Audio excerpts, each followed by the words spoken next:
Buyurun, xeyir olsun. 8-ci masa burada oğul olar. Yaxınlaşın əmi, əyləşin. Sualınız nə ilə bağlıdır? Ya Allah'ın adı. Deməli oğul, mənim belə bir sualım var.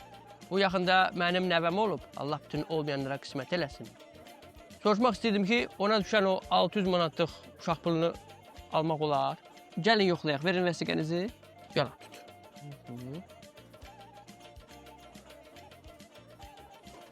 Vəsait köçürülüb. Pul mövcuddur, götürmək olar. Nə yaxşı. Amma belə bir məsələ var. Oğlum işləyir, gəlin də uşağa baxır, evi təmizləyir. Onların vaxtı olmayacaq gəlib o pulu götürməyə. Onlar mən götürüm. Niyə olmur ki? Hamısı bizim əlimizdə deyil. Götürmək istəyirsiniz? Hə, götürürəm. Yaxşı. Onu mənim kartıma götürəsiz. Yox, kartı köçürülməyəcək, pul nağd veriləcək. Razısınız? Hə, yaxşı oğul, oldu. Tamam, onda mən 1-2 dənə sənəd hazırlayım, qol çəkək, pul götürün. Yaxşı? Qeyd etdiyim yerlərdən qol çəkirəmi? Bu kağızdan da kasaya. Aha, qoyduğun yerdən qol çəkim, gedim kassaya. O oldu. Başqa sualınız var? Yox dedi, çox sağ ol. Buyurun, siz sağ olun.